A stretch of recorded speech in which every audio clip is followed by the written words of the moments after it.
Penelitian itu harus memiliki persoalan yang menjadi dasar atau pijakan mengapa masalah itu harus kita teliti.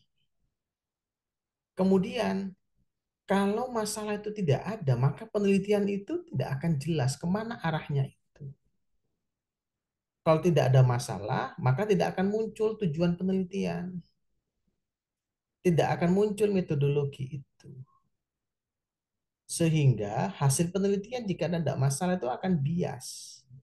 Akan kehilangan arah. Tidak tahu arahnya penelitian ini kemana. Kemudian yang kedua, saudara, dalam sebuah penelitian itu yang sangat penting lagi adalah teori. Ini yang seringkali ketika kita masih S1 itu tidak cukup mendalam. Ketika kita mau melakukan penelitian itu S1 tidak cukup mendalam. Tidak mendasari pada teori, tapi lebih pada definisi konseptual. Rata-rata mahasiswa S1 itu ketika mencoba mendeskripsikan teori itu tidak jelas. Lebih pada definisi konseptual. Misalkan kita berbicara teori tentang pendidikan karakter. Nah, seringkali skripsi mahasiswa itu selesai pada definisi konseptual. Karakter adalah sebagai berikut. Karakter adalah ini, karakter adalah ini, pembagian karakter satu 2 3. Tapi kalau tesis, basisnya adalah teori.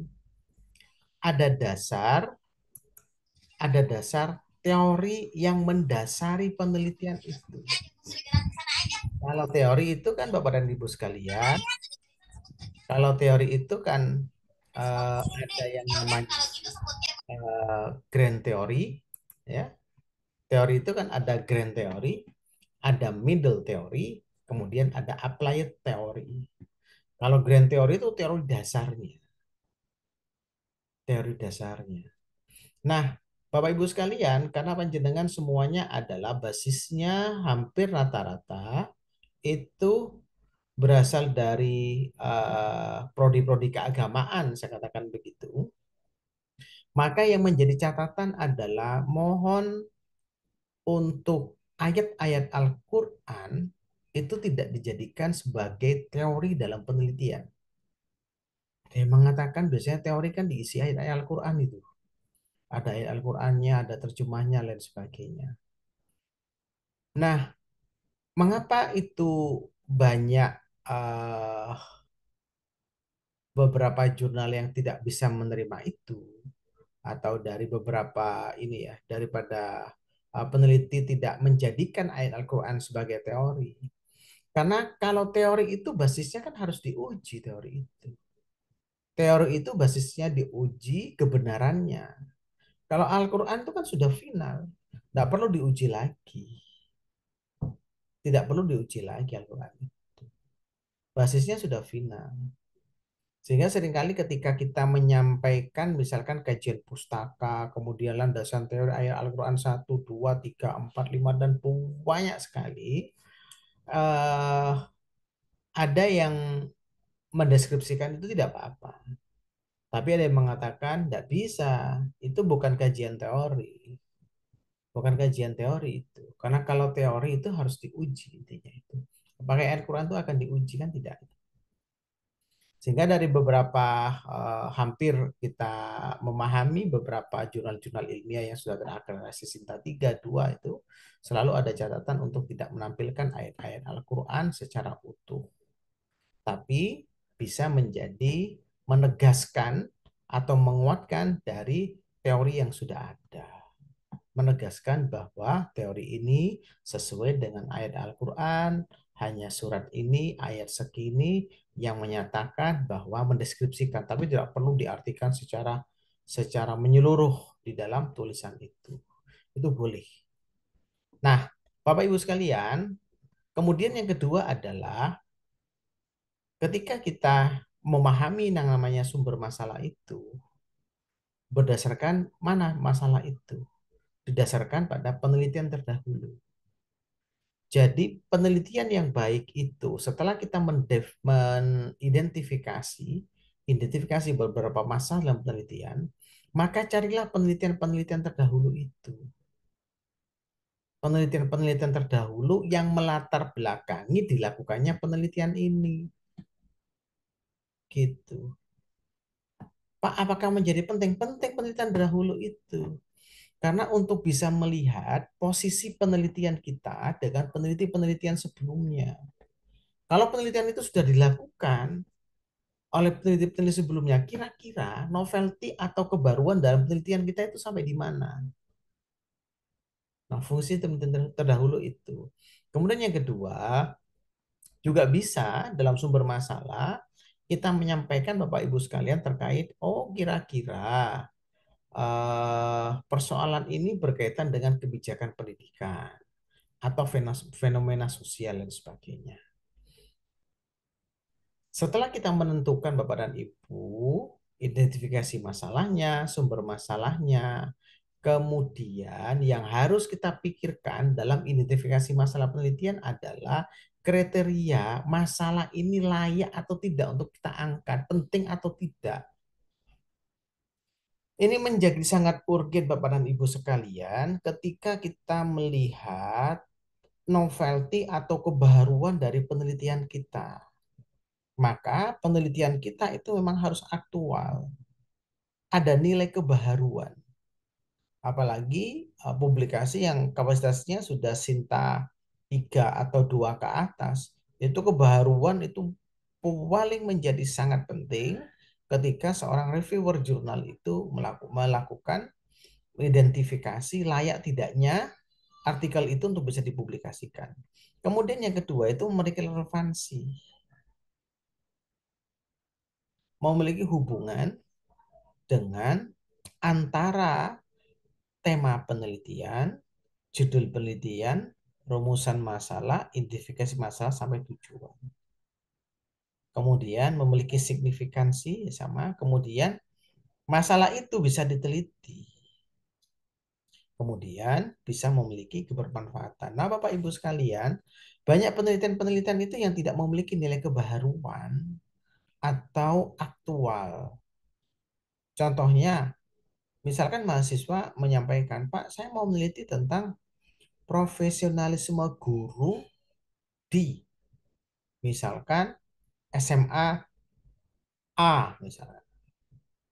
Nah, kira-kira profesionalisme guru itu aktual atau tidak? Kalau judul itu dalam sebuah jurnal ilmiah atau penelitian ya pasti itu ditolak. Kita saudara tidak akan bisa terpublish itu. Karena profesionalisme guru itu kan masih luas. Tidak juga aktual. Namanya guru ya juga harus memiliki profesionalisme yang cukup tinggi. Nilai kebaruannya di mana? Signifikansinya di mana? Kebermanfaatannya di mana? Pak, apakah itu bisa menjadi sesuatu yang menarik? Bisa menarik. Misalkan eh, sama judulnya profesionalisme guru, tapi ketika itu menjadi menarik, bisa jadi itu adalah lokus dari penelitian, tempat penelitiannya.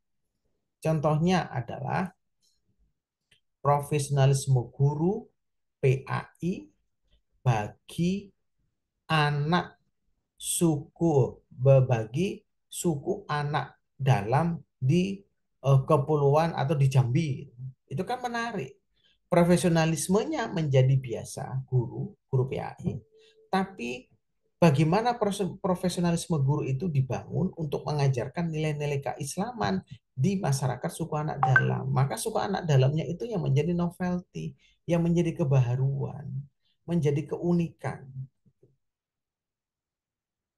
Ya, kemudian saya lanjutkan pada slide berikutnya adalah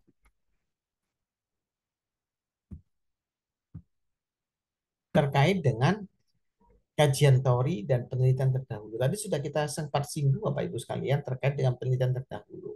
Nah, eh, yang paling atas sebelah kiri saya akan mendeskripsikan terkait dengan fungsi kajian teori. Tadi disampaikan di awal ketika kita mencoba menganalisis identifikasi masalah. Sejauh mana sih eh, kajian teori itu dibutuhkan kita. Kajian teori itu dibutuhkan untuk memberikan dasar akademik dan memperkuat penelitian bahwa penelitian kita ini memiliki dasar yang kuat yang sudah dilakukan oleh penelitian-penelitian sebelumnya. Dan harapannya dengan penelitian baru ini bisa ditemukan sebuah novelty atau kebaruan. Ya. Nah, kemudian yang kedua adalah pada kajian penelitian terdahulu yang sangat penting adalah bagaimana kita melakukan analisis penelitian terdahulu. Nah, analisis penelitian terdahulu ini untuk menemukan gap gap penelitian itu atau keterbatasan. Keterbatasan penelitian ini apa? Semakin fokus penelitian itu, semakin sempit ranah penelitian itu, maka penelitian itu akan semakin baik. Ya. Gap penelitian itu Bapak Ibu sekalian, isinya apa gap penelitian itu? Itu berisi apa yang seharusnya ada kesenjangan, apa yang harusnya dilakukan, dan bagaimana fenomena yang ada di lapangan. Itu gap penelitian. Kemudian, yang terpenting ketika kita melakukan penelitian terdahulu atau kajian teori adalah teknik pencarian literatur. Nah, kalau dulu kita mencoba Bapak Ibu, ketika mau melakukan skripsi gitu ya, mau menulis penelitian, kita harus mencari buku-buku yang relevansi. Sekarang dengan adanya digitalisasi, buku itu sudah menjadi digital. Jurnal-jurnal sudah menjadi digital. Dulu begitu sulitnya kita menemukan jurnal itu karena hampir semua jurnal itu adalah paper yang itu harus dibeli. Kalau sekarang kita mengakses jurnal itu kan banyak, bisa menggunakan di Google Scholar, bisa menggunakan di Mendeley, bisa menggunakan di Scopus, kemudian Skite EA, itu kan seperti Your IE Research Assistant Skite itu juga bisa. Itu bisa tanpa membaca bukunya, itu sudah bisa menelusuri tersendiri apa yang kita inginkan. Nah, itu hebatnya dengan adanya digitalisasi saat ini yang memudahkan peneliti itu untuk bisa melakukan penelitian. Nah, Bapak Ibu sekalian, tadi saya sampaikan terkait dengan gap penelitian. Gap penelitian itu yang saya lakukan adalah perbedaan antara penelitian dahulu yang akan dilakukan, fenomenologi, dan apa yang seharusnya dilakukan dan apa yang saat ini fenomena yang saat ini sedang terjadi penelitian. Nah, setelah kita mencoba merumuskan gap penelitian, Bapak Ibu sekalian, langkah yang harus kita ambil berikutnya adalah mencoba untuk ini, mencoba untuk membuat pertanyaan atau masalah penelitian. Masalah penelitian Bapak dan Ibu sekalian ini menjadi sangat penting untuk kita lakukan, ya, masalah penelitian. Karena jangan sampai ketika kita merumuskan penelitian, ketika kita melakukan penelitian, rumusan masalah tidak ditulis dengan cukup baik. Rumusan masalah itu berisi pertanyaan apa, bagaimana, dan lain sebagainya. Bukan pernyataan ya. Rumusan masalah isinya adalah pertanyaan, penelitian yang spesifik dan lebih fokus. Bisa apa dan bagaimana. Misalkan ada urusan masalahnya adalah bagaimana efektivitas metode UI dalam pembelajaran Quran di SMA IT. Atau pertanyaan kedua, apakah ada pengaruh motivasi belajar dengan kecerdasan emosional. Nah, Bapak Ibu sekalian, itu terkait dengan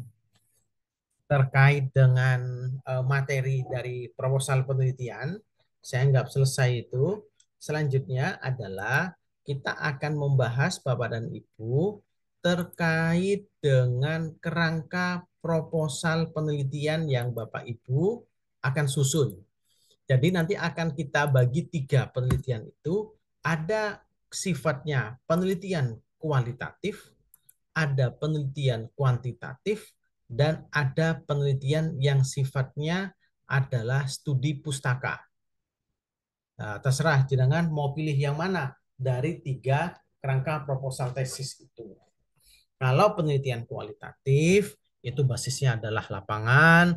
Kalau penelitian literatur atau pustaka, jenengan mencari beberapa pustaka-pustaka atau buku-buku yang memiliki relevansi dengan tesis yang akan panjenengan ambil.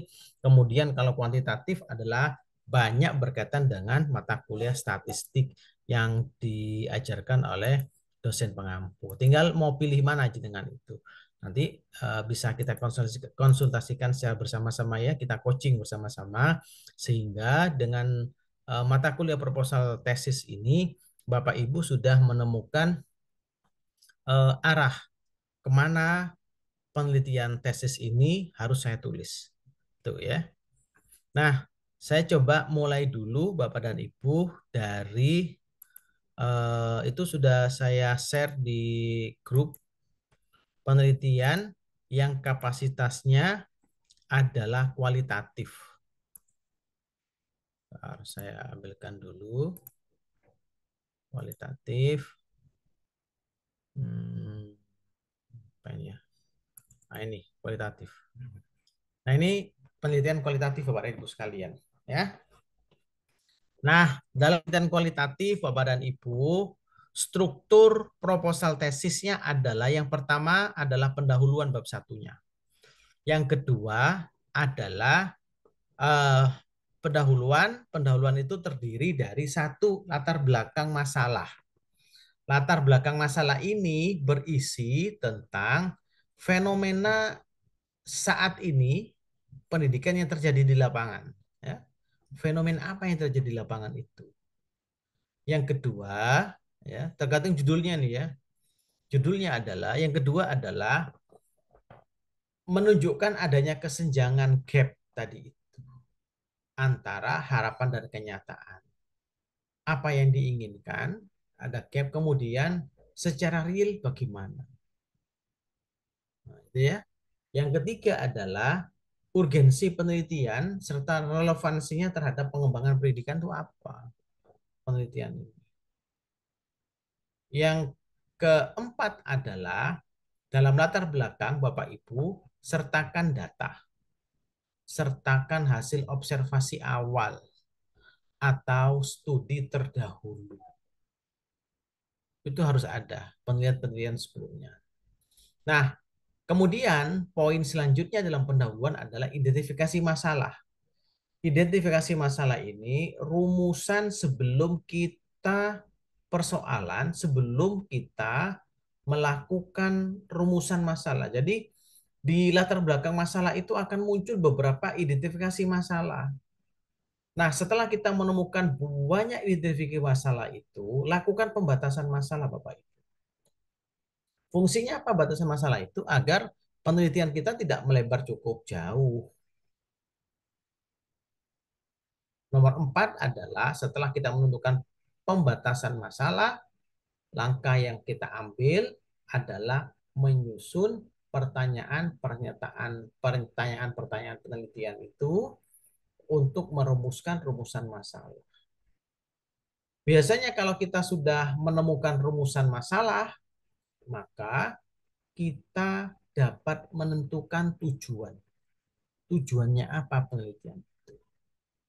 Yang keenam adalah manfaat penelitian. Ya, manfaat penelitiannya itu apa? Ada manfaat teoritis, di mana isinya terkait dengan kontribusi terhadap ilmu pendidikan, sesuai dengan eh, apa core atau nilai dari prodi kita, yaitu pendidikan agama Islam. Yang kedua adalah manfaat praktisnya. Itu bagi sekolah, guru, siswa, atau lembaga terkait. Setelah kita menyelesaikan pendahuluan Bapak dan Ibu sekalian, selanjutnya adalah kajian pustaka. Kajian pustaka ini berisikan teori-teori penelitian yang relevan dengan fokus penelitian ini. Nah, tadi disebutkan kan landasan teori ada grand teori, ada middle teori, ada applied teori. Kalau grand teori itu misalkan teori-teori behaviorism, teori-teori yang ada cognitivism dan banyak sekali ya. Itu dari psikologi itu. Ada yang bukunya namanya eh, Theory of a Learning. Itu tahu Theory of Behaviorism itu banyak itu. Itu bisa Bapak Ibu bisa pelajari ya. Karena teori-teori terkait dengan pendidikan itu banyak dimulai dari psikologi. Nah, kemudian yang kedua adalah penelitian terdahulu. Penelitian terdahulu ini menampilkan hasil penelitian sebelumnya yang sejenis atau yang memiliki kesamaan dengan penelitian panjenengan. Ya. Kemudian ada jelaskan posisi penelitian Anda. Nah, dalam penelitian dahulu ini dijelaskan novelty atau posisi kita di mana dengan penelitian-penelitian sebelumnya, atau keunikan ya, kebaruan dari penelitian kita apa setelah kita menampilkan penelitian terdahulu. Kemudian yang ketiga adalah gambarkan kerangka berpikir atau kerangka konseptual, konseptual ya. Jadi nanti berisi hubungan antara konsep utama, kemudian bisa disediakan dalam gambar dan bahkan konseptualnya. Nah, Bapak Ibu sekalian, yang keempat adalah metodologi penelitian. Nah, metodologi penelitian ini kalau kualitatif macam-macam. Ada itu studi kasus, ada itu studi fenomenologi, ada studi etnografi, ada studi deskriptif kualitatif dan sebagainya. Dia tergantung pendekatan dan jenis penelitian kita itu apa. Ah, nomor dua dari metode penelitian adalah lokasi dan subjek penelitian. Nah, ini yang harus kita sampaikan, tempatnya itu di mana, harus jelas. Nah, kalau tesis itu kan harus cukup jelas ya kalau dalam tesis. Tapi kalau jurnal itu hanya bisa disebutkan tempatnya penelitian saja. Kalau dalam bentuk tesis disebutkan jalannya, kotanya, macam-macamnya itu. Tapi kalau jurnal cukup disebutkan penelitian ini bertempat di SMIT Al-Fikri Probolinggo misalkan. Kemudian jelaskan juga subjek penelitiannya, kriteria subjek informannya. Kira-kira siapa yang akan diwawancara dalam penelitian ini? Bisa guru, bisa siswa, bisa kepala sekolah, dan sebagainya. Kemudian yang ketiga adalah sumber data. Dalam penelitian kualitatif Bapak dan Ibu sekalian, sumber datanya, data primer itu memang harus dari wawancara. Itu kalau kualitatif. Jangan sampai ketika kita melakukan penelitian kualitatif, sumber data primernya adalah buku, itu keliru. Kalau buku, jurnal, dan sebagainya itu penelitian literatur, itu menjadi data primer. Tapi kalau penelitian kualitatif itu adalah hasil interview itu. Nah, kemudian ada data sekundernya, data sekundernya,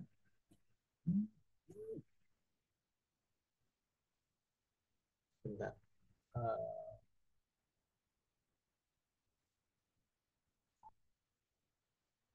Kemudian eh, data sekundernya ada buku, jurnal, dokumen, sekolah, dan sebagainya. Nah, Bapak Ibu sekalian, yang nomor 4 adalah teknik pengumpulan data.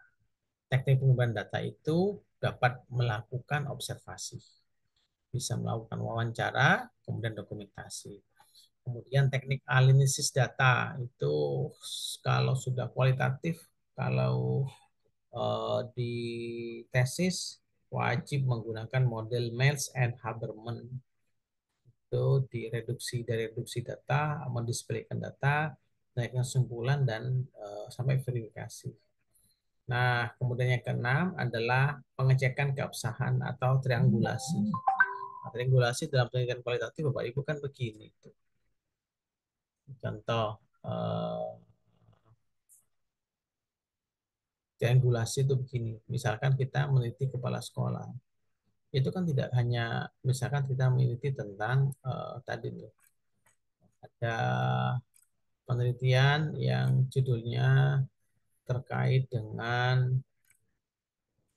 implementasi misalkan membaca Al-Qur'an ya dengan metode Al-Barki di SMA IT Al-Fikri Probolinggo misalkan seperti itu. Maka ketika kita melakukan kayak gitu tidak cukup kita menginterview kepala sekolahnya. Kita harus meneliti gurunya, Kita harus menanyakan juga kepada siswa. Ini triangulasi untuk menemukan verifikasi data, apakah data itu betul atau tidak. Kemudian ada sumber, metode, dan teori. Nah, tahapan penelitiannya adalah dari pralapangan, pralapangan analisis. Nanti membuat jadwal penelitian seperti Bapak Ibu sekalian. Nah, itu kalau penelitian kualitatif. Kalau penelitian kuantitatif juga ada. Nah, kuantitatif ini Bapak Ibu memang agak berbeda ya dengan penelitian yang kapasitasnya adalah kuantitatif. Kualitatif. Nah, ini kuantitatif. Kuantitatif itu statistik banget ya. Jadi kuantitatif itu isinya adalah menggambarkan variabel yang diteliti minimal itu adalah dua variabel. Variabel itu kan unsur yang terpenting dalam sebuah penelitian, ya.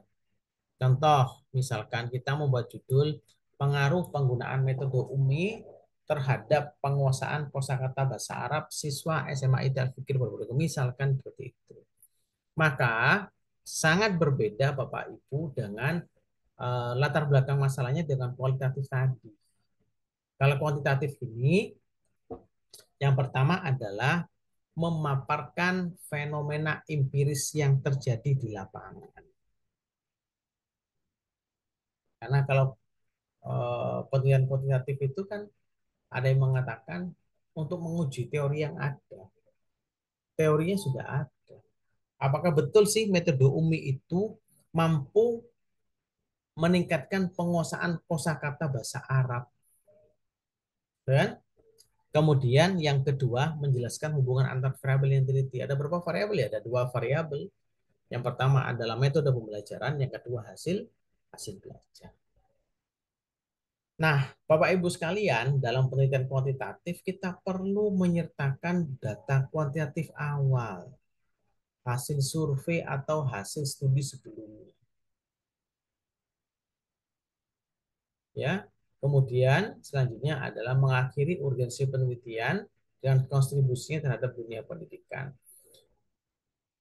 Faktor kedua dalam penelitian pendahuluan ya juga perlu ada identifikasi masalah. Maka setelah kita merumus latar belakang masalah ini yang sekian banyak itu, kita bisa mengidentifikasi berbagai macam identifikasi masalahnya, bisa 4, bisa 5, bisa 7. Setelah kita mencoba melakukan identifikasi masalah yang cukup banyak itu, maka masalah-masalah itu kita fokuskan, kita ambil, kan tidak tidak semua masalah itu harus kita teliti. Ingat, penelitian yang baik itu adalah penelitian yang kajiannya betul-betul fokus, betul sempit. Misalkan pembatasan masalah adalah tentukan fokus penelitiannya. Misalkan hanya ada metode UMI dan kosakata saja. Baru setelah itu Bapak Ibu rumuskan rumusan masalah. Nah, penelitian kuantitatif itu yang statistik itu banyak diawali dengan kata-kata apakah. Kalau kualitatif itu seringkali dimulai dengan kata bagaimana. Nah, ciri-cirinya itu. Kemudian setelah rumusan masalah sudah kita bisa menyusun rumusan masalah, pasti kita bisa menentukan tujuan penelitian. Karena tujuan penelitian itu berangkatnya rumusan masalah hanya dari kalimat tanya menjadi kalimat kalimat aktif.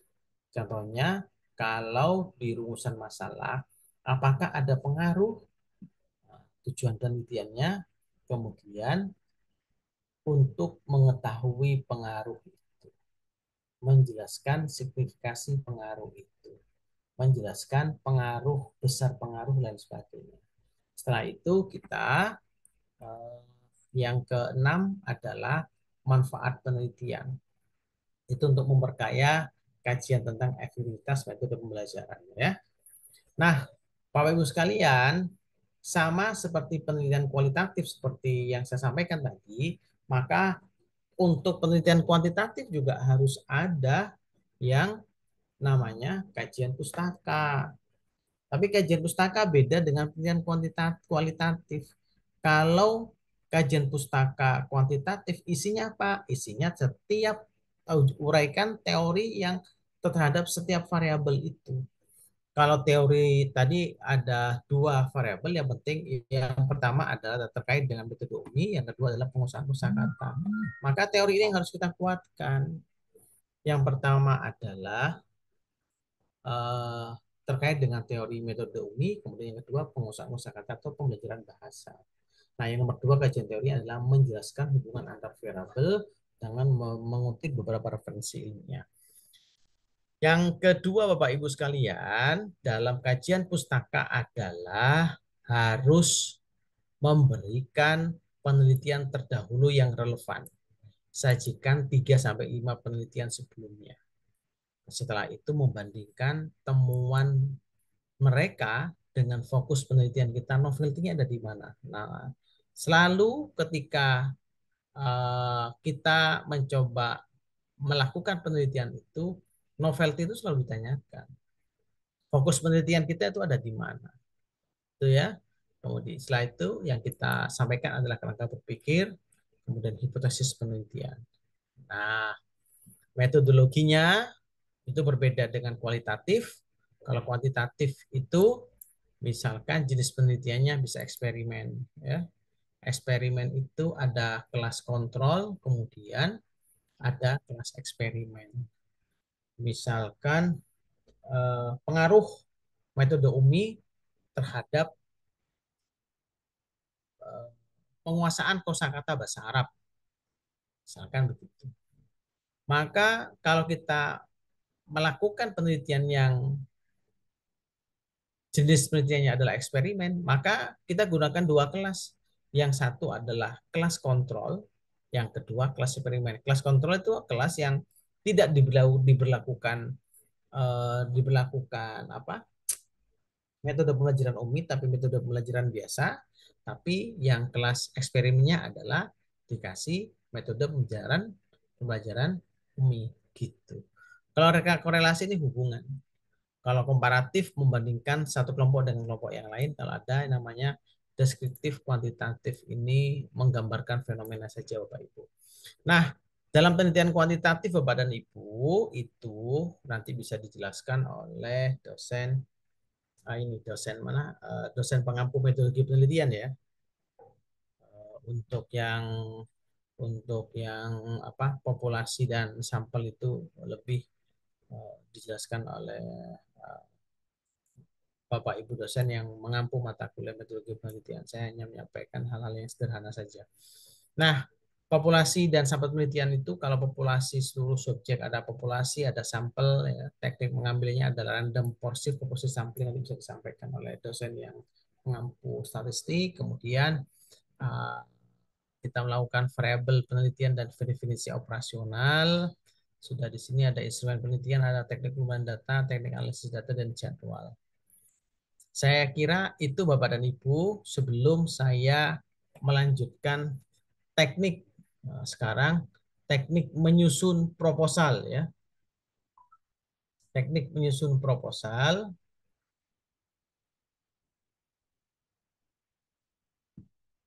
Kira-kira ada pertanyaan Bapak Ibu? Silahkan. Saya akan mengajarkan teknik menyusun proposal yang cepat untuk jenengan semua. Sehingga nanti bisa diperhatikan karena minggu depan itu sudah harus ketemu judulnya apa, rumusan masalahnya apa, dan sebagainya. Itu sudah tinggal dikonsultasikan dan kita periksa bersama-sama. Sistem coaching lah ya. Sistem coaching. Ya. Silakan. Assalamualaikum, Dok. Salam, monggo Ibu Yanti. Iya, eh, untuk judul dari jurnal ini ya, Dok, saya saat ini memang mengajar di tingkat TK ya, Dok. Ah, ah. Nah, apakah selain itu juga saya menjadi pengasuh di kepengasuhan lah di pondok pesantren, di Hmm. mana siswanya MPMA. Nah, apakah harus sesuai dengan latar belakang saya sebagai guru PAUD gitu untuk mengambil judul itu atau saya bisa menginikan untuk di tingkat SMPMA gitu, Dok, untuk mengambil judul ini. Oke. Bapak Ibu, kalau terkait dengan judul mengikuti jenengan mengambil di TK ya, kemudian jenengan ngambil di luar yang saat ini jenengan mengajar tidak apa-apa. Cuman pesan saya, kalau saya mengajarkan kemarin pada metodologi penelitian pada kelas yang lain, diupayakan memang bukan sekolahnya sendiri ya.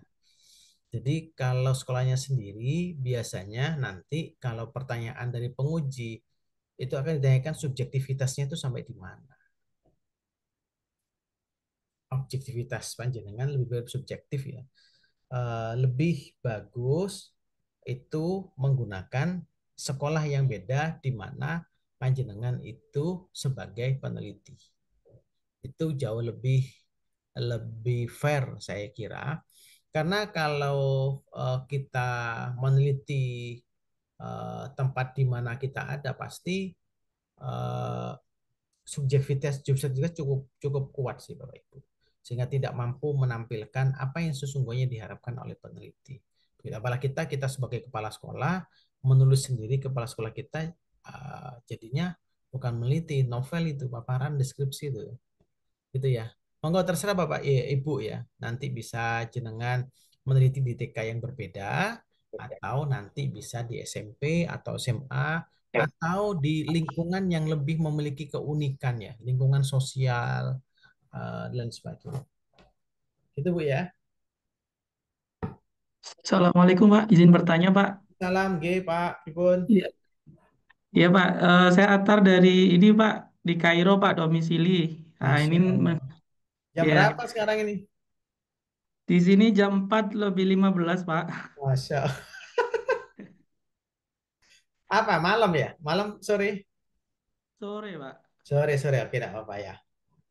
Iya Pak. Yang ingin saya tanyakan, kebetulan saya juga sedang menulis di kampus sini juga Pak di Al Azhar. Nah kebetulan kalau apa ya untuk ini kan kita terbatas 3 semester ya Pak ya Hmm.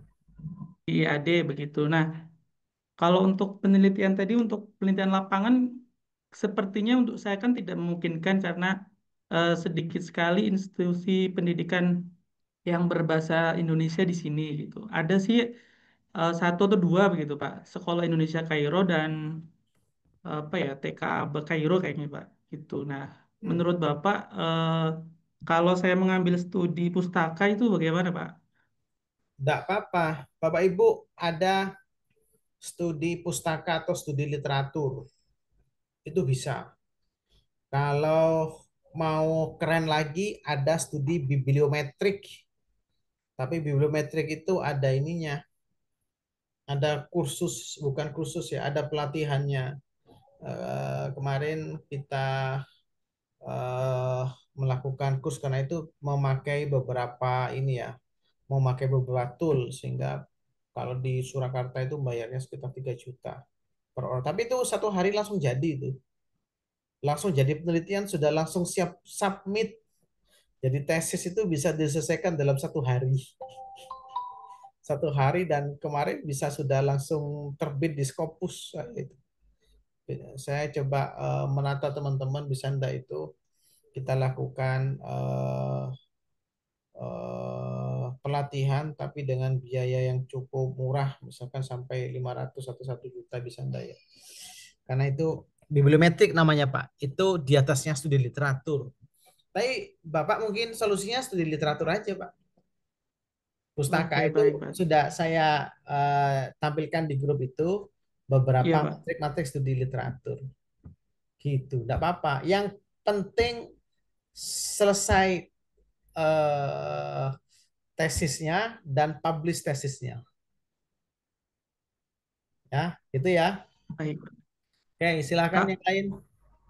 Pak, lanjut saja, Pak. Oke, gimana Berkaitan dengan gimana? aplikasi yang pernah Bapak ajarkan itu yang ada ChatGPT, kemudian Sketch Ah, itu ini bisa ini dipakai di situ ya, Pak? bisa ntar lagi saya praktekkan sebentar saja. Bisa diikuti untuk menyusun proposal minggu depan jenengan harus jadi ya. Baik, Minggu Pak. depan sudah kita konsul proposalnya harus jadi minggu depan itu. Nomor absen 1 sampai 10 minggu depan itu ya. Oke, bentar lagi akan saya sampaikan itu. Oke, yang silakan yang lain. Assalamualaikum, Prof. Salam, G, Bu, gimana? Ya, kan disampaikan yang mengenai ruang lingkup ya, jika penelitiannya nggak boleh di sekolah sendiri, khawatir bersifat Ah, subjektif, kan di ruang lingkup juga ada penelitian yang dalam lingkungan keluarga. Itu kalau misalnya keluarganya siapa, biar tidak bersifat subjektif gitu loh. loh.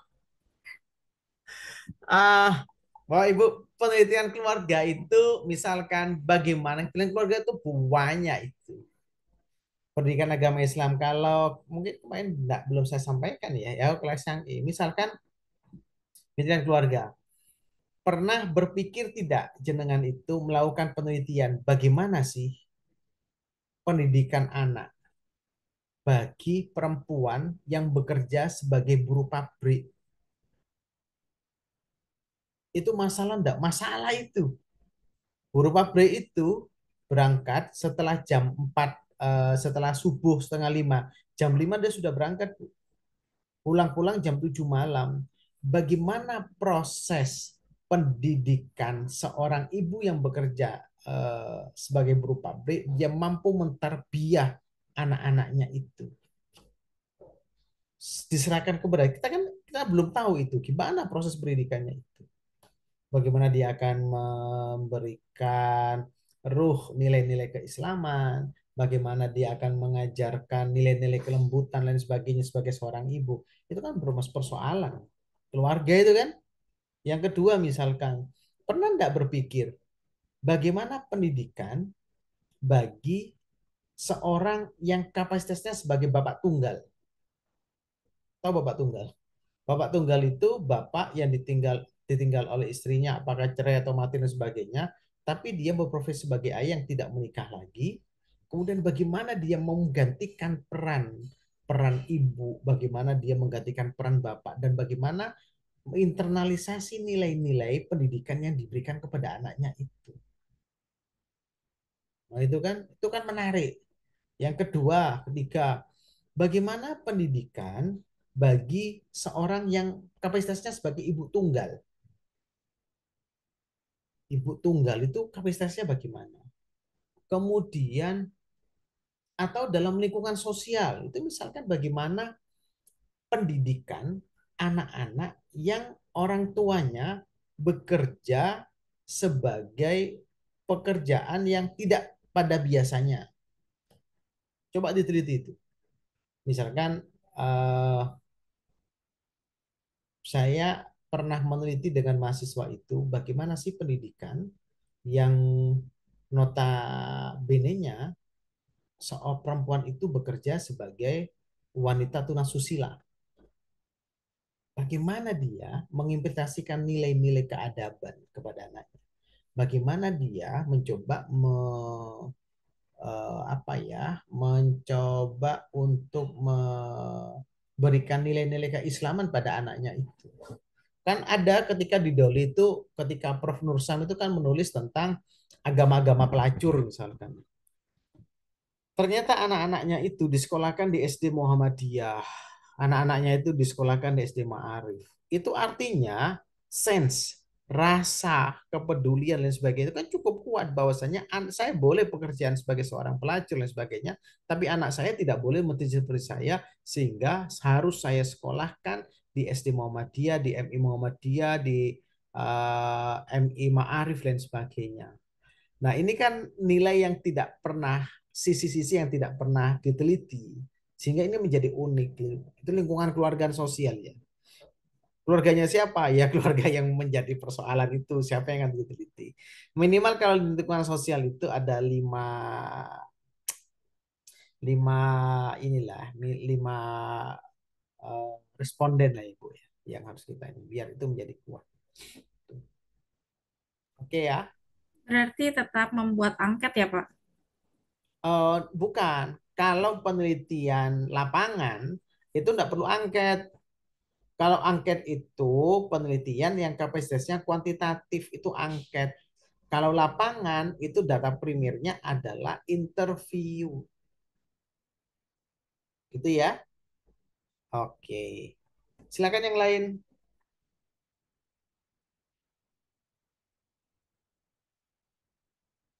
Sudah ya? Baik, kalau sudah, saya akan mempraktekkan Bapak dan Ibu terkait studi pustaka dulu Pak ya, studi pustaka. Saya ingin memberikan prompt terkait dengan studi pustaka Pak. Studi pustaka misalkan kalau studi pustaka Bapak dan Ibu jenengan itu yang pertama itu harus cari judulnya dulu. Judulnya apa itu? Ya, judulnya apa? Jangan belum punya judul. Kalau belum punya judul, ini yang susah.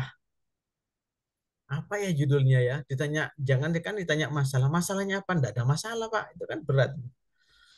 Baik, kita akan menggunakan Bapak Ibu penelitian ini basisnya kita menggunakan AI ya untuk mempercepat. Nah, kelihatan ya? Oke, sebentar. Sudah.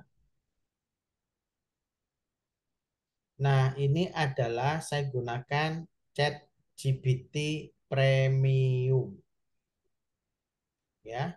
Saya gunakan Chat GPT Premium Bapak dan Ibu. Chat GPT Premium beda dengan Chat GPT yang Bapak Ibu biasanya pakai yang gratis. Kalau yang premium itu lebih ini Bapak Ibu, lebih banyak memberi, sangat membantu kepada kita.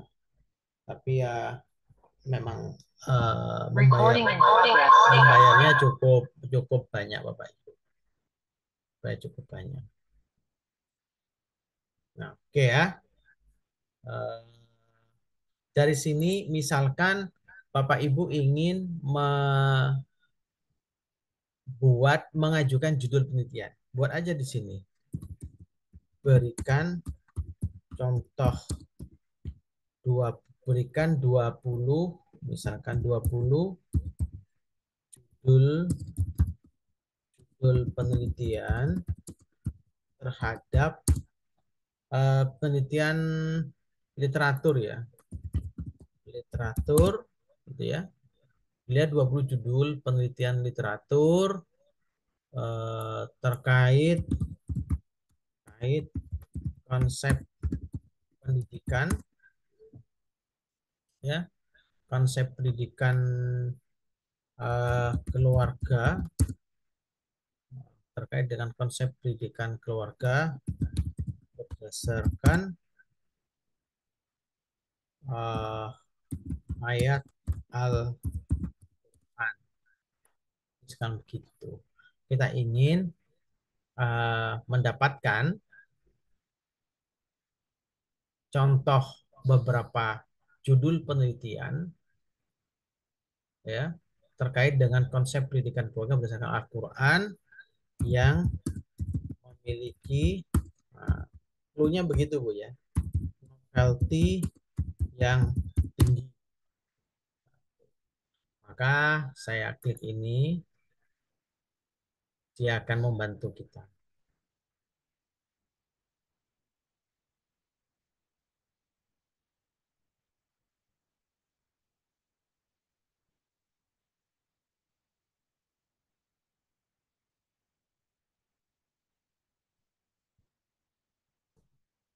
Keluarin.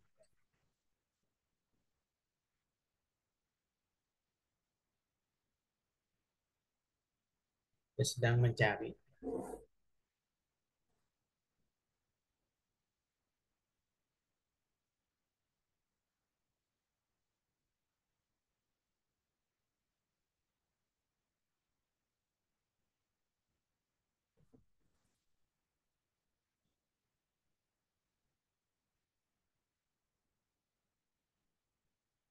Kita tunggu saja ya.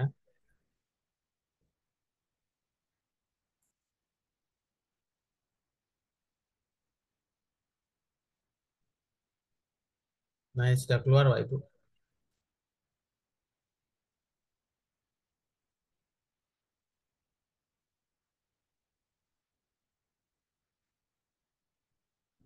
Nah ini ya, dia memberikan bantuan kepada kita 20 di mana itu memiliki novelty yang tinggi. Contoh, pendidikan nilai kejujuran dalam keluarga. Telaah literatur berdasarkan ayat surat An-Nisa ayat 58 dan implementasinya bagi kurikulum rumah. Yang kedua, konsep pendidikan kasih sayang orang tua. Integrasi tafsir ayat Al-Tahrim, surat Tahrim ayat 6 dalam kerangka attachment parenting Islam.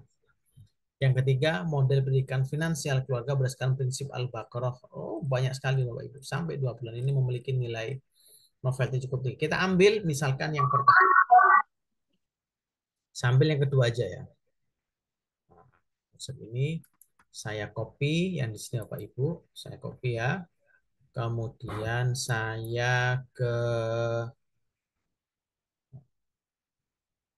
proposal penelitian. Saya stop dulu. Stop dulu.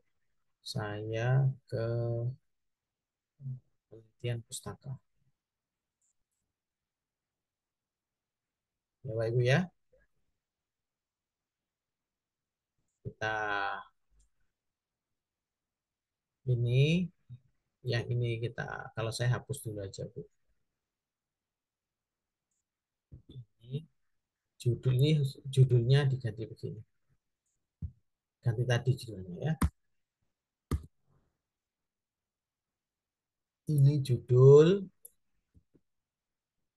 bab 1 pendahuluan. Ini dihapus saja. Kemudian fenomena ini tuliskan beberapa telah ini ya. Disusun rumusan masalah, kemudian tujuan penelitian, tujuan umum dan tujuan khusus gitu. Kemudian teoritis, landasan teori, cari yang penting aja Bapak Ibu.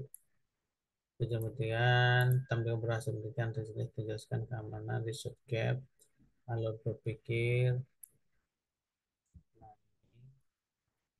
kemudian pendekatannya mesti kuantitas segi pustaka, fokus, kemudian terus apa itu, jadi pengumpulan data,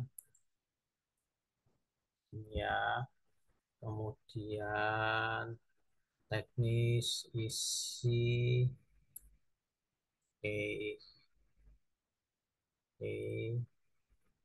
yang ini triangulasi, oke.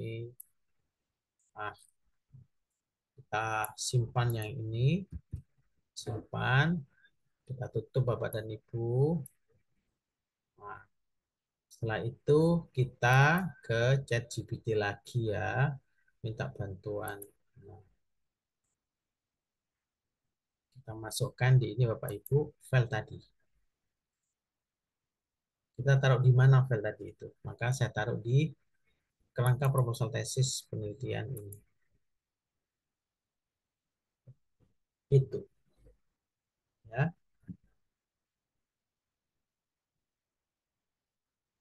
Nah, selalu saya sampaikan di sini adalah promnya adalah buatlah proposal tesis yang sangat bagus dan dalam narasikan dengan sangat baik dan mengalir menggunakan bahasa akademik yang sangat tinggi. Nah, Bapak Ibu, sesungguhnya untuk AI ini kan untuk bisa membantu kita ya, membantu kita dengan keterbatasan yang kita miliki supaya ketika kita submit di jurnal, kerangka berpikirnya itu lebih mengalir. Nanti setelah, Pak, saya tidak mau pekan IE, tidak apa-apa juga IE. Tapi nanti bisa di struktur penulisannya bisa mengikuti kerangka yang sudah sampaikan tadi ini, lebih mempercepat lah Bapak Ibu pekerjaan jenengan. Lalu begini, kemudian setiap paragraf ada 150 kata. Kemudian ini aja lah, saya coba suruh buatkan dia. Ikuti Pak, mohon maaf. di atas. Gitu ya. Ini kan sudah ditautkan ya, ditautkan dengan ini ya. Add, kemudian file tadi itu. Tapi ini yang premium. Kalau tidak premium biasanya tidak bisa menginikan Bapak Ibu apa? Menautkan ini biasanya begitu. Kita tunggu saja Bapak Ibu dia akan membuat seperti ini. Konsepnya dia akan menuliskan.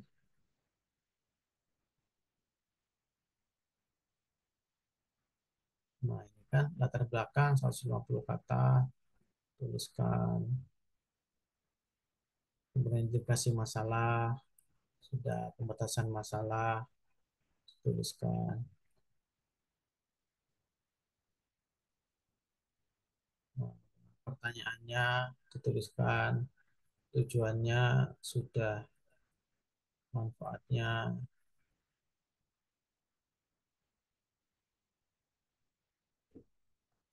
kajian pustakanya Bapak Ibu. Dideskripsikan penelitian terdahulunya sudah ada, kerangka berpikirnya juga sudah muncul.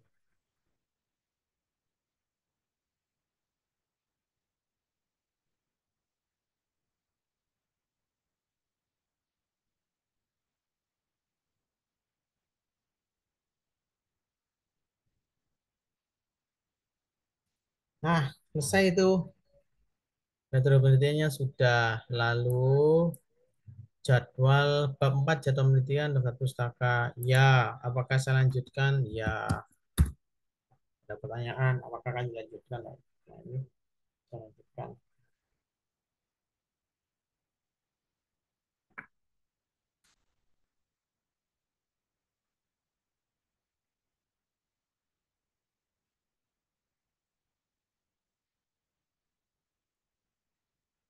Ya, bisa menuliskan.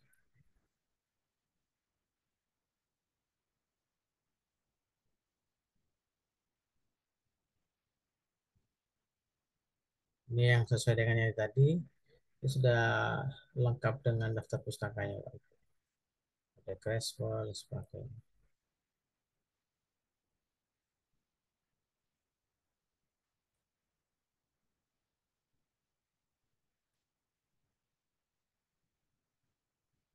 Nah, sudah selesai. Tapi tidak bisa menggambarkan secara keseluruhan. Maka dari sini ini di copy, kemudian setelah copy taruh di Word Bapak Ibu ya. Dengan bisa ke Word yang baru.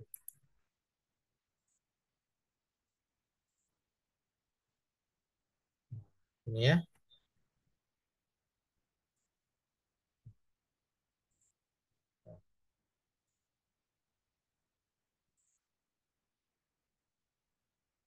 Ini ya. Word yang baru. Saya ini kan. Dari sini kita kembangkan lagi Bapak dan Ibu. Kita kembangkan judulnya. Sudah ada judulnya. Konsep pendidikan kasih sayang orang tua. Integrasi tafsir ayat At-Tahrim 6 ayat 6 dalam rangka karakteristik Islam. Oke, ini pendahuluannya. Kayak gini ya Pak Ibu. Ini bab 1 disusun semacam ini. bab 1 pendahuluan, ini tulis A titik latar belakang. Gitu, Pak Ibu. Ya, latar belakang. Nah, latar belakangnya enggak bisa Bapak Ibu hanya satu ini ya. Satu apa ini? Satu ini Bapak Ibu. Satu paragraf. Paling tidak latar belakang itu bisa berisi sampai 10 paragraf. 10 paragraf mendalam ya. Caranya bagaimana Pak untuk merumuskan 10 paragraf mendalam itu? Ini di copy aja. Di copy, kemudian kita minta bantuan ChatGPT lagi ya. Masukkan di sini. Ya. Masukkan di sini, taruh di sini Bapak Ibu. Narasikan secara mendalam sebanyak 10 paragraf 10 paragraf, koma, masing-masing paragraf 156 kata, misalkan. Latar belakang berikut. Kemudian kita periksa lagi Bapak Ibu, kira-kira tadi itu sudah terjawab apa tidak di bagian penelitian pustaka. Nah, ini ya. Ini di copy Bapak Ibu. Di copy ya. Kita ke ChatGPT lagi. ChatGPT-nya yang ini share di sini ya. Setelah itu dalam paragraf latar belakang berikut ini yang di dalamnya ada unsur tadi itu diinikan. Ya, lalu kita coba tekan ini. Kita minta 10 paragraf itu. Bisa enggak dia mengikuti kita? Nah, ini kan sudah dijelaskan tadi.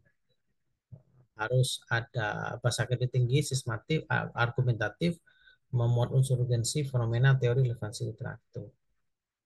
Bapak Ibu. Nah, keluar satu, paragraf pertama, paragraf kedua, paragraf ketiga, paragraf keempat. Nanti akan saya kirimkan di grup ini ya, hasilnya.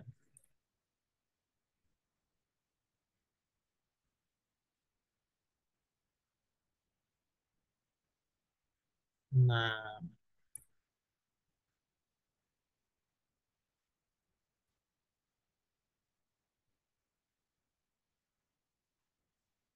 tujuh.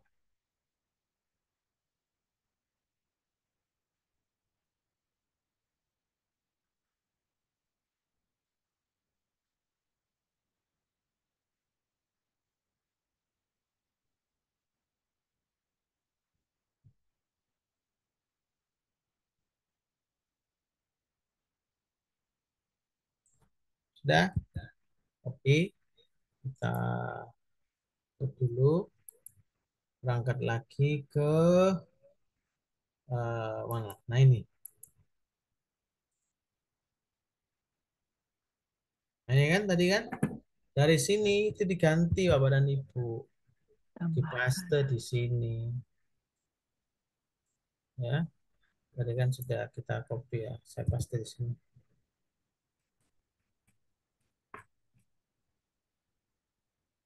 Maka ini kita tutup gitu. Saya masukkan sini. Saya rapikan gitu ya. Spasinya 1,5 Bapak Ibu.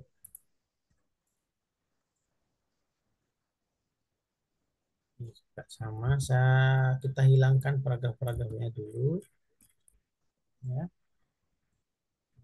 Hilangkan paragraf-paragrafnya dulu.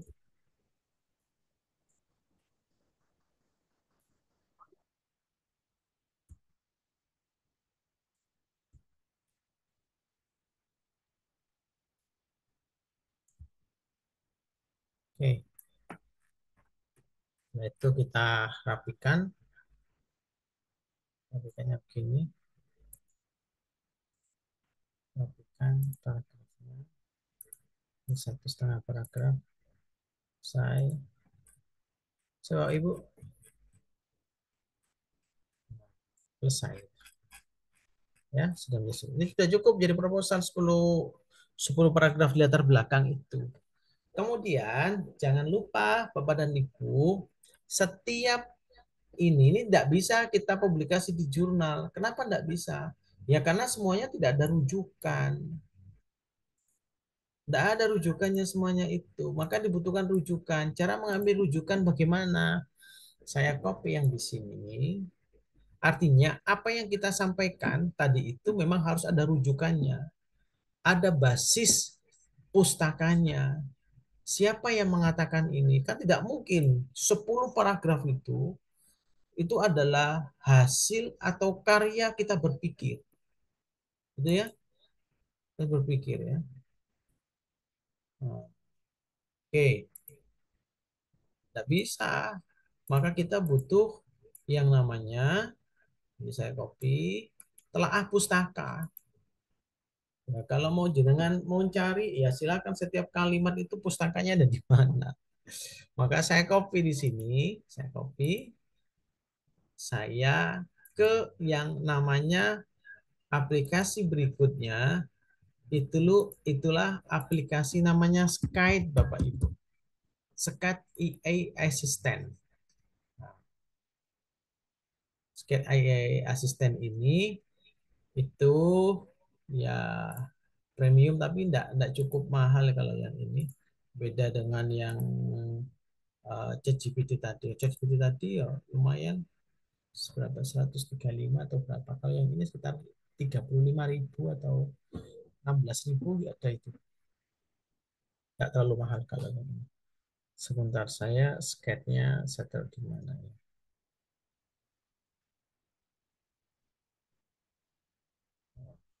Kelihatan.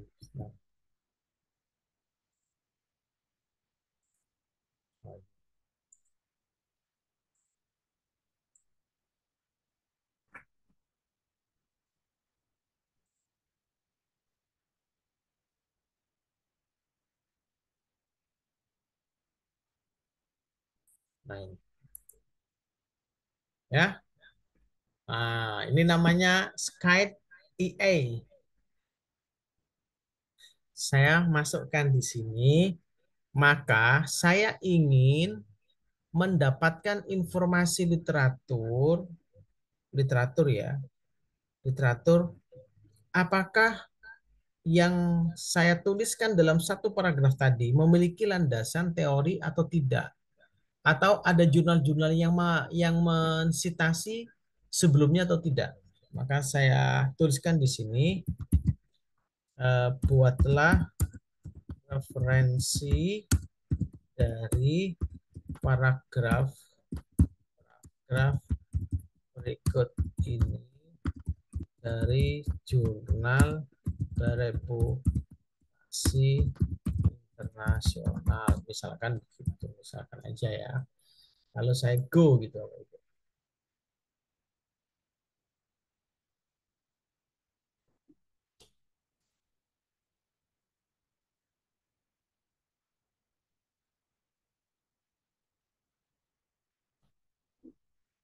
Sudah muncul itu.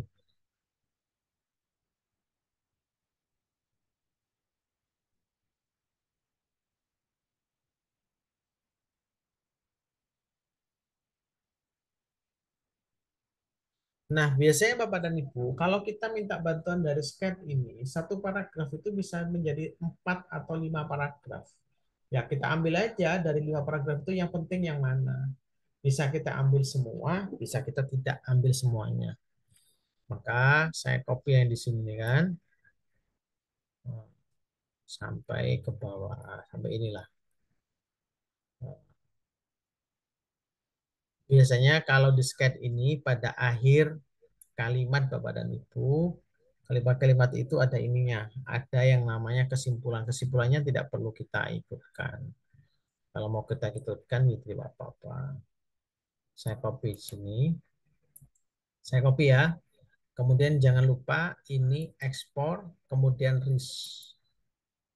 Nah, ini yang Bapak Ibu harus memiliki yang namanya referensi Mendeley, itu wajib. Maka yang belum ada referensi Mendeley, laptopnya diinstal aplikasi referensi Mendeley.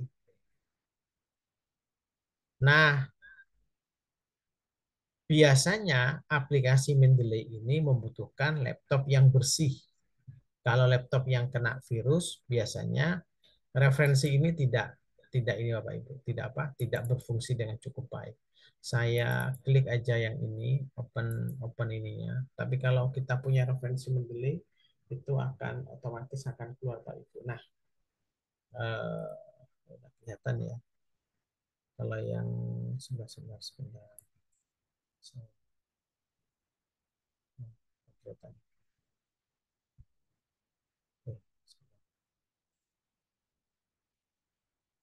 Ini saya copy aja yang ini ya. Saya copy, kemudian saya stop gitu. Oke, saya masuk lagi Bapak Ibu di Word yang tadi saya tampilkan. Ini kan satu paragraf tadi itu kan. Saya ganti dengan yang terbaru. Ya, dapatnya kayak gini. Nah, sudah ada ini kan? Sudah ada apa? Sudah ada kajian pustakanya. Saya pastikan di sini. Sudah ada ini. Ada Sedeki 2019, ada Beli 2020, ada Rahman Ajis. Ini, nah ini sudah baru. Kalau itu tinggal kita hapuskan aja di sini. Oke. Setelah itu kita harus mencari referensi dari Sedeki ini. Solusinya adalah kita ke referensi citation go Mendeley. Ya, maka nanti akan muncul ini Bapak Ibu. Akan muncul seperti ini. Nah, di Mendeley. Nah, tadi karyanya siapa? Nah, karyanya kan Abeli ini kan. Oh, Sedeki. Ya, Sedeki. Coba saya ulangi lagi ya.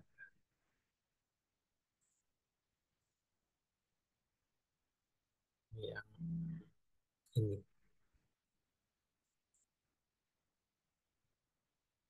Ini ya. Sedeki et al. Ini saya blok. Lalu saya insert citation.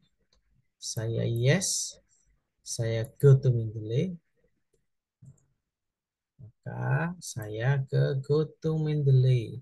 Mana yang Mendeley saya? Mendeley ada saya di sini. Ya Bu ya. Nah ini kan tadi kan strategi site yang judul artikelnya, karena saya tadi mintakan artikel internasional, maka yang akan keluar internasional, yaitu Effect of Parent-Child Interaction, Training of Children who is Exercise.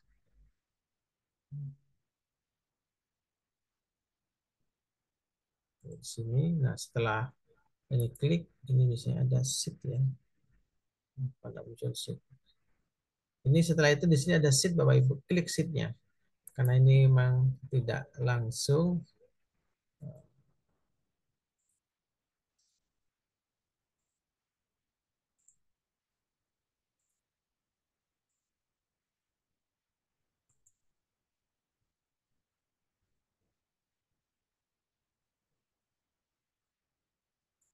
Nah, kalau Bapak dan Ibu sudah mensit namanya mensitasi, bentuknya kayak gini Pak Ibu. Bentuknya kayak gini. Nah, ini. Ketika diginikan dia akan muncul ini. Artinya sudah mensitasi.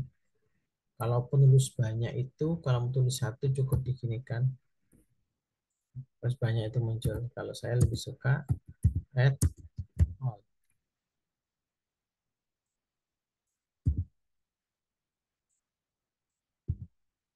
hal ini biar terhapus ya.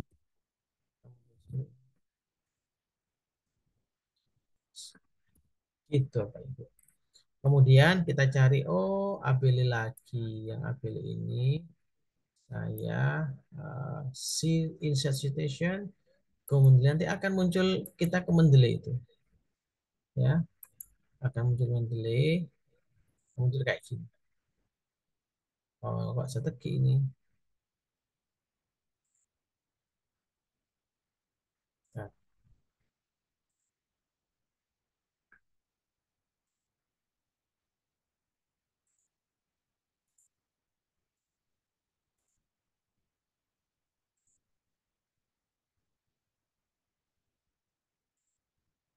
Nah, nah Bapak Ibu,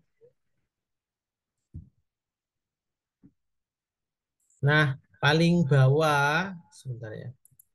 Paling bawah ketika Bapak Ibu sudah melakukan sheet tadi itu, yang paling bawah begini. Ya.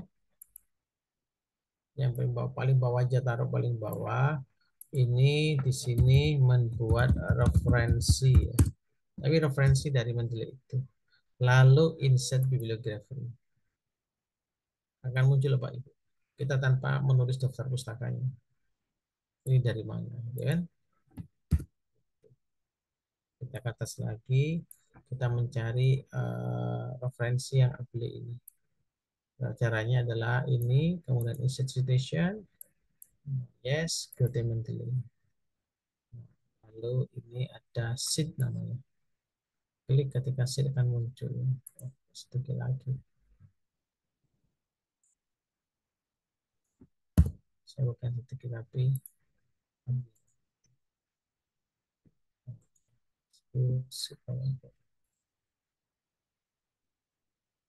nah ini kan ambil kan terus. Nah kalau kita sudah seperti ini di bawahnya ya juga sama. Rahman juga sama ya. Rahman sheet session ini go Mendeley. Setelah Mendeley nanti ada gambarnya sheet Bapak Ibu. Cite ya. Sheet. Nah, sheet yang diklik. Bulan dari juga sama. Ini insert citation. Saya dokumen delay. Lalu ada sheet. Bapak Ibu di sini tidak kelihatan ya. Sorry.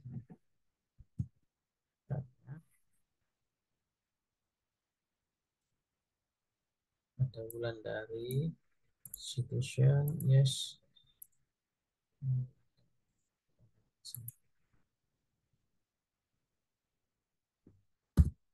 Nah, Bapak Ibu ini saya coba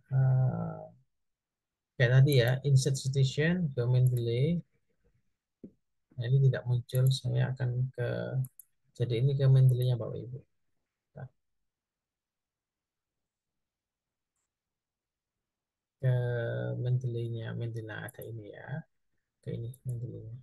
Nah, di Mendeley Bapak Ibu setelah tadi itu di sini ada ini tidak bisa. Kalau Mendeley itu memang harus setelah sheet itu langsung lari ke Mendeley karena ini saya tutup dia tidak muncul. Di sini ini ada yang namanya yang di sini itu namanya cheat ya. Cheat itu yang diklik. Sehingga ketika diklik itu akan muncul seperti ini. Nah, ini kalau sudah terbuka kita blok itu dia akan ngeblok. Setelah itu sampai di banyak Bapak dan Ibu itu sudah dia akan menyusun sendiri. Nah, ini sampai sini sampai dia ke bawah. Dan seterusnya ya.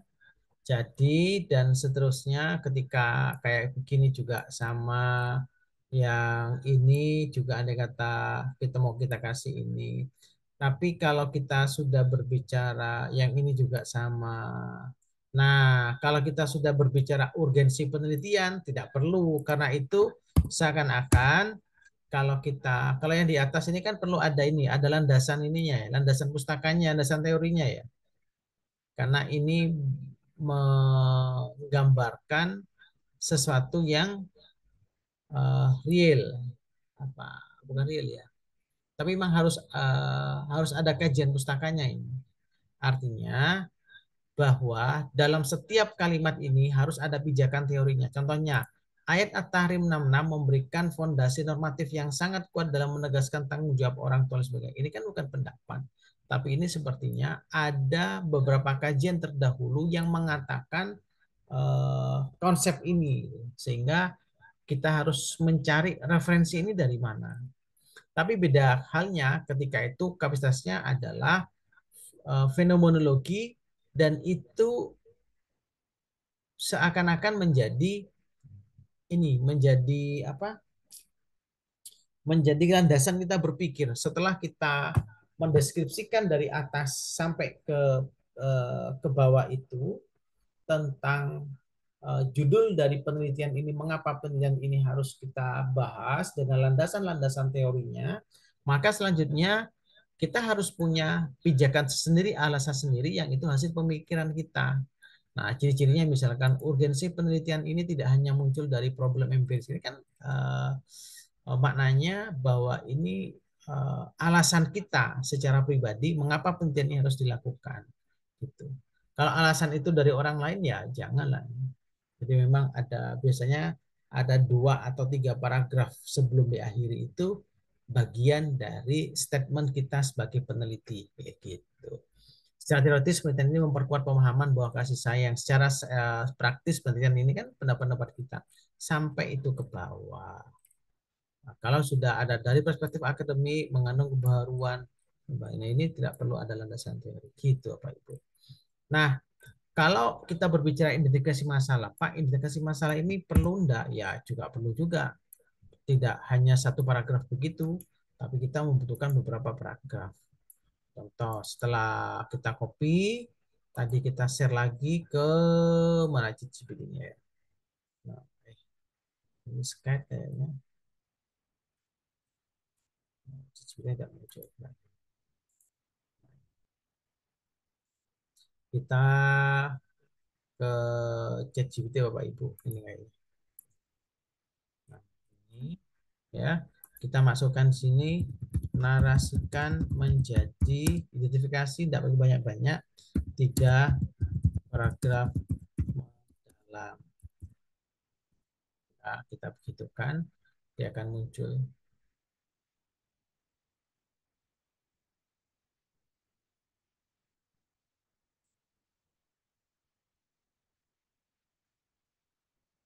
Ini identifikasi masalah. Kita minta 3 paragraf.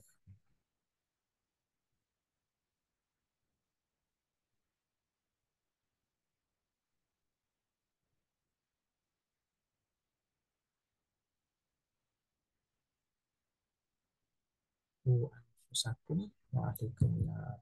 Oke, ya.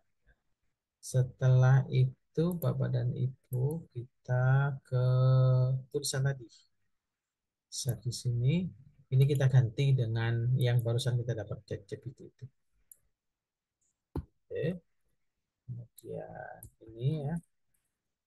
Kasih masalah ini. Sampai di sini.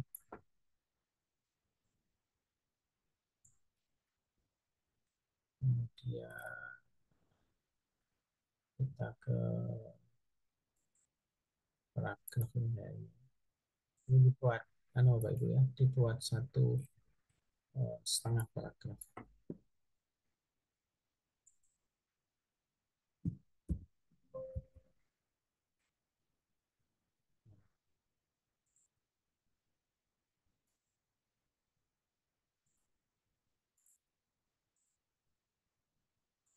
Ini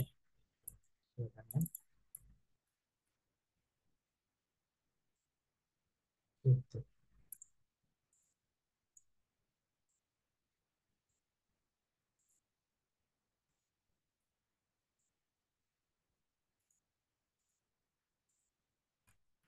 Sudah jadi identifikasi masalahnya.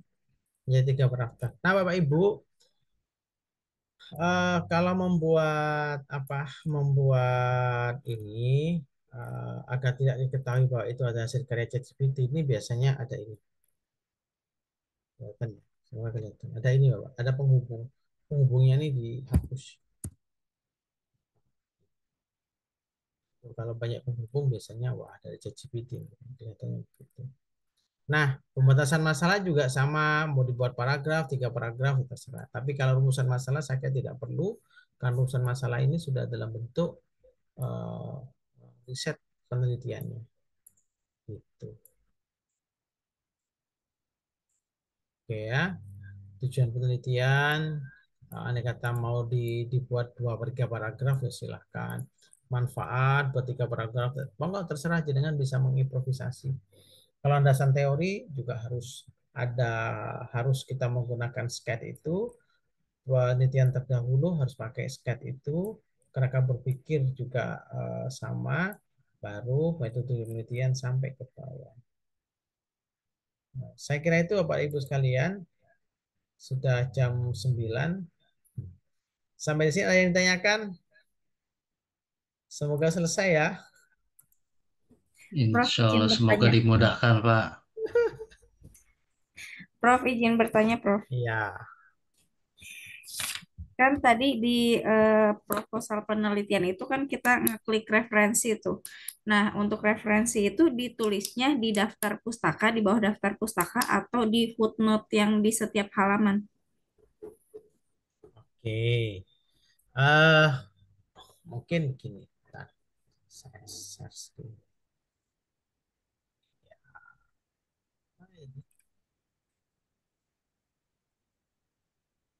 Nah, ini sudah proposal. Nih. Nah, ini kan ada referensi, referensi. Nah, referensi itu berada di paling akhir. Referensi seperti ini di akhir itu. Ada di akhir. Bukan setiap halaman, tapi ada kita taruh referensi di akhir. Sebenarnya tanpa kita tulis pun ini enggak apa-apa. Nanti terakhir ketika sudah selesai kita klik referensi akan muncul referensinya itu. Gitu. Ya. Yang lain silakan. Kira-kira masih pusing enggak? Masih, Pak, masih. Masih, Prof. Masih, Prof. Ya, Ya, ya ada gini. Nanti Praktek. kita minta di-share segera biar di tayangan itu diulang-ulang. Yang jelas jenengan harus punya ChatGPT. Yang kedua harus ada Skype EA. Kalau Skype EA-nya nanti bisa saya share di mana itu ya? Di grup link di Shopee. Linknya di Shopee ya. Belinya di Shopee nanti bisa instalasi di Shopee-nya. Nanti kalau beli di Shopee nanti ada pertanyaan di link pesan itu kemudian bisa diinikan. Yang kedua adalah jenengan perlu memiliki ChatGPT. ChatGPT kalau masih baru Bapak Ibu pakai email baru itu bisa agak premium kok. Kalau tidak, tapi yang tidak ini tidak terlalu banyak, paling bertahan sampai 3 hari 4 hari. Saya itu kalau mau lagi ya buat email lagi gitu. Tapi kalau mau kita pakai dalam 1 bulan untuk menyelesaikan tugas-tugas itu beli yang premium. Tapi saya dapatnya agak yang mahal yang 135.000. Tapi teman-teman ada yang mahasiswa ada yang dapat berapa ya? Ada yang dapat 65.000 atau gimana gitu. Nah, seperti itu. Intinya yang pertama, jangan fokuskan dulu kira-kira saya mau cari penelitian yang apa ya. Gitu. Contoh misalkan, jangan tentukan tema saja. Pak, saya temanya itu mau meneliti tentang, ini kayak saya pakai Newscat aja ya. Semoga itu bisa. Nah, penelitian tentang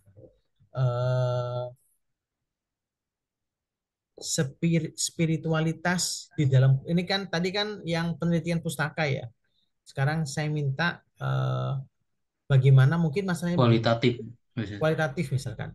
Bagaimana sih Pak cara kita, bagaimana fenomena di dalam keluarga itu menguatkan spiritualitas bagi anak. Bagi anak, misalkan bagaimana pendidikan anak, pendidikan Islam bagi anak-anak yang broken home misalkan. Contoh saya minta buatlah judul penelitian yang sangat bagus tentang spiritualitas anak broken home. Nah, seringkali kadang-kadang kita berpikir loh, kalau anak-anak broken home itu kadang-kadang banyak yang lepas, banyak yang susah aturannya. Tapi ada fenomena di beberapa tempat mungkin menurut jenengan, ada anak-anak yang 1, 2, 3, sampai 5 anak itu anak broken home, tapi dia memiliki nilai atau semangat spiritualitas yang cukup tinggi. Misalkan sholatnya cukup baik, mengajinya cukup baik, hafalannya cukup baik, dan sebagainya. Apa sih yang melatar belakangi ini? Itu loh. Misalkan atau di desa ya, atau di dusun, atau satu dusun banyak yang cerai, atau di desa lah gitu ya, lebih luas ya, di dusun Kencana, Bogor, misalkan gitu. Judul penelitian yang sangat bagus, buatkan minta aja 10 judul penelitian yang sangat bagus tentang untuk publish di jurnal yang bereputasi. Kita minta dia berpikir. Dia sudah bilang yang kuat, kontekstual, berpotensi publis, cinta 2 Scopus. Lihat judul-judulnya Bapak Ibu.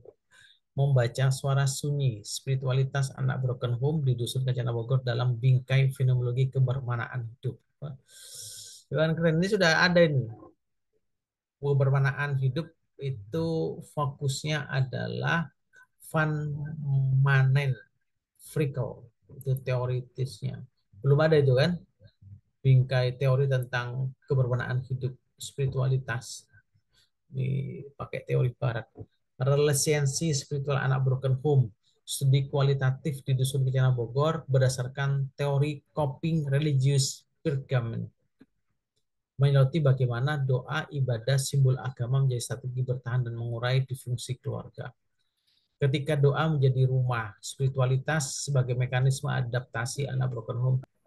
Nah, Bapak Ibu, memang judul-judul penelitian itu yang paling bagus adalah ketika kita membaca judulnya saja itu tertarik untuk membaca. Kalau judulnya itu hanya biasa-biasa saja, membuat orang tidak akan meneliti, akan membaca lebih lanjut. Tapi kalau judulnya itu menarik, maka itu akan merangsang kita untuk membaca utuh hasil penelitian itu. Ini yang nomor 4 misalkan. Spiritualitas dan ketercerahan diri anak broken home, analisis naratif kehidupan anak dusun kencana. Ini teorinya pakai life story approach, moral anak. Antara luka dan doa, dinamika spiritualitas anak broken home di dusun kencana dalam perspektif psikologi humanistik religius. Pakai teorinya Maslow, itu sudah lengkap dulu. Kemudian membangun Tuhan di dalam diri, konversi spiritual anak broken home sebagai respon terhadap kehilangan figur ayah atau ibu. Pakai teorinya attachment to God theory. Spiritualitas sebagai model sosial anak broken home, studi etnografis di Dusun Kencana Bogor. Rata-rata cukup bagus Sobat dan Ibu, maka gunakan yang ChatGPT. Semoga bisa inspirasi. Siap. Inspirasi ya. Jadi temanya apa, yang menarik, uniknya apa, konsultasikan dengan ChatGPT, insya Allah itu menarik. Gitu. Setelah itu coba disusun itu. Minggu depan saya minta mungkin kita minta 10 lah coachingnya ya. Kalau 10 itu sudah siap, silakan didiskusikan di grup, sudah siap ya. Oke, ya 10 itu bisa dikonsultasikan. Mungkin ada yang sebelumnya mungkin kalau cukup kita bisa ke nomor 11, 12 sampai dan sebagainya. Sehingga itu bisa segera, dan nanti setiap kita pertemuan kita akan coaching masing-masing, titik lemahnya apa, kekurangannya gimana dan sebagainya. Setelah pertemuan sampai 8 kali, baru saya minta mudah-mudahan bisa berangkat bersama-sama untuk ujian proposal di bulan ketiga. Gitu, Amin. ya. Semangat, Bu. Nanti kalau belum mencoba enggak kelihatan ininya masalahnya di mana nanti. Ya, cari masalah dulu lah, masalahnya apa, temanya apa. Tapi cari judul yang itu memiliki keunikan. Kayak barusan itu kan unik gitu kan. Anak-anak spiritualitas, anak broken home, itu kan belum diteliti pendidikan agama Islam. Atau mungkin ada menarik tentang Kiai Langgar, itu bagaimana. Atau penelitian tentang ustadz-ustadz di pengabdian dan sebagainya. Dan luar apalah yang bisa ini. Permisi dok, izin. Ya, silakan Ustadz. Assalamualaikum. Salam. Dari beberapa apa ya yang saya tangkap dari poin-poin yang sebelumnya, dari pertemuan sebelumnya sampai hari ini, ada beberapa poin yang saya tangkap yang mungkin eh, bisa jadi inspirasi ya, yang bagi saya pribadi mungkin bisa jadi kasus, sudah menemukan kasus tersendiri yang sebenarnya mungkin banyak juga dari kalangan teman-teman mungkin dapati juga. Yang ini yang mau saya angkat adalah mungkin ya bisa jadi eh, kasus yang terjadi dari kapasitas bacaan eh, orang-orang yang biasa menjadi imam, entah dia imam tetap di masjid ataupun yang bukan imam tetap, tapi dia biasa maju gitu. Jadi seorang imam. Jadi yang mau diangkat itu kapasitas bacaan Al-Fatihahnya itu, Prof. Nah, berdasarkan saya kan ini sebagai guru tahsin gitu ya. Nah, jadi eh, kita dapati bahwa banyak sekali yang bacaan orang-orang yang maju sebagai imam ini eh, bacaannya itu rusak seperti itu. Kalau dalam bahasa ilmiahnya itu lahan, bahkan masuk ke lahan jali seperti itu. Lahannya yang besar yang bisa merubah makna. Bahkan makna itu mungkin bisa masuk kepada makna kekufuran. Nah, mungkin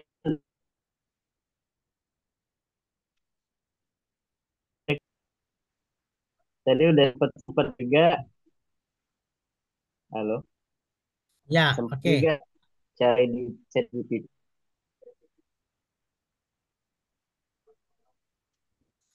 Baik, Ben Coba Switch.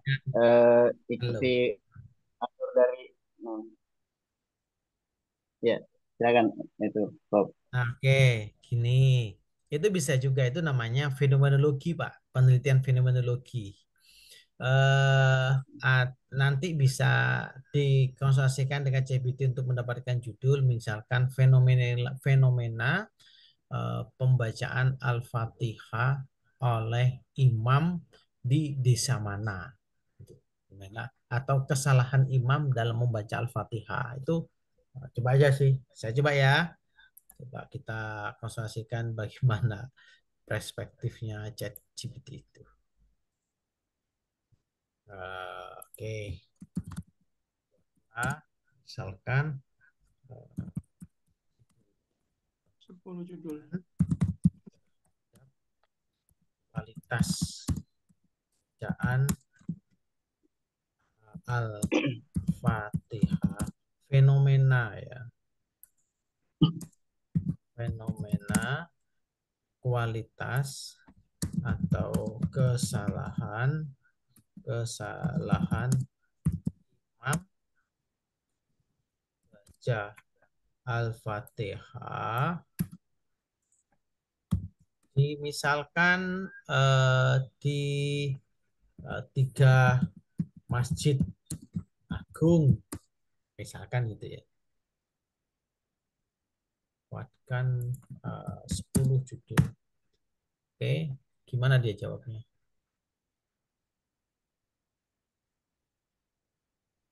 Ini Pak, analisis kualitas bacaan imam dalam surah Al-Fatihah di 3 masjid agung, kajian tajwid, fasahah, makhrizul huruf, kesalahan dan variasi bacaan Al-Fatihah, studi komparatif terhadap 3 imam Masjid Agung Kabupaten. fenomena distorsi fonetik dalam bacaan Imam ini qiraat dan fonetik Arab. Kualitas spiritualitas keterampilan qiraah, studi etnografi Muhammad Masjid Agung dalam baca Al-Fatihah. Nah, ini Bapak Ibu sekalian. Keluar itu, Pak. Eh, Permisi itu Prof. Ya, Tadi sudah Pak. sempat juga ya, cari sesuai dengan arahan dari Prof kan. Hmm? Saya cari di 10. Jadi ini udah muncul yang saya cari sebelumnya kan. Di Hmm, sini hmm. kayaknya dari beberapa itu yang mungkin agak cocok dengan saya itu ada di sini. Bentar.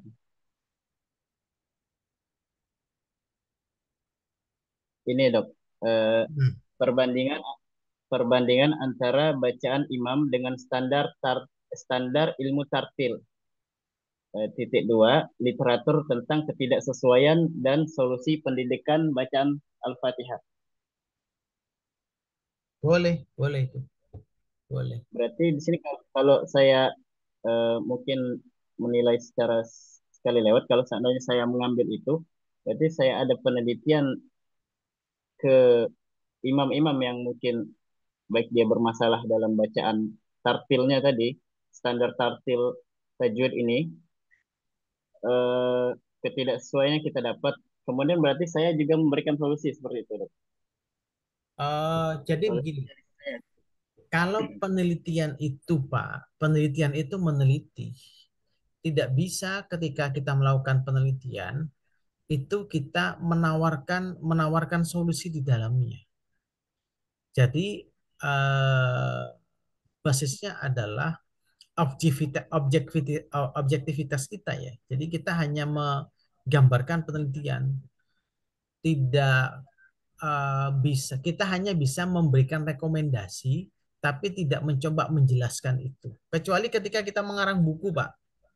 Kecuali Bapak itu mengarang buku, misalkan cara membaca Al-Quran cepat gitu ya, itu bisa. Tapi metode penelitiannya itu pakai R&D, Research and Development.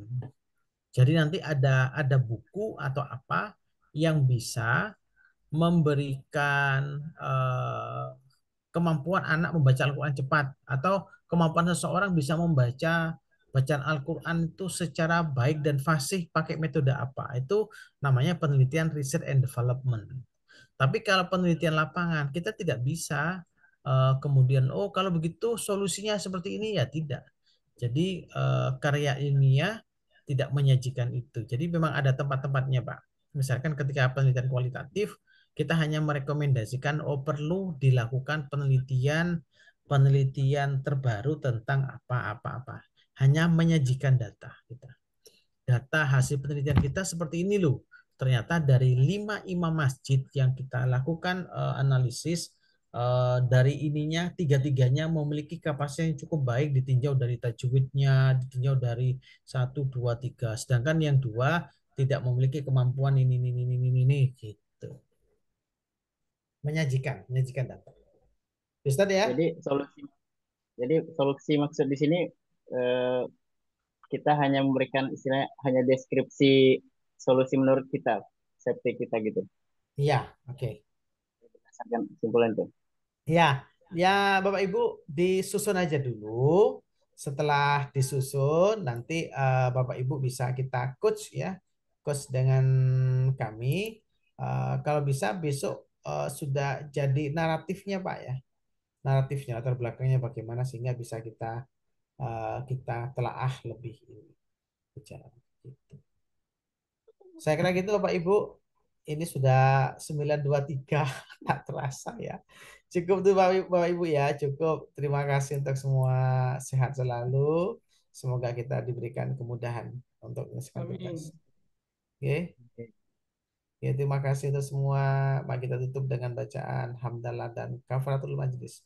Alhamdulillahirabbil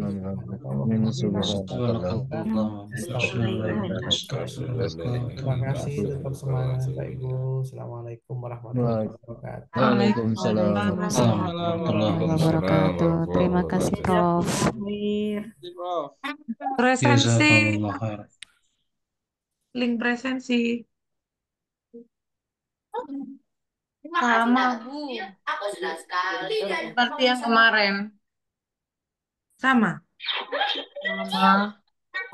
Untuk link absensi tetap yang kemarin ya Bapak Ibu. Siap. Bisa di-share lagi Bu ya. Iya Disematkan akan aja. kami share lagi. Disematkan. Baik. Baik. Ya Bu. Baik, Ibu. Sudah ada itu disematkan itu. Mohon izin, Bapak Ibu. Assalamualaikum.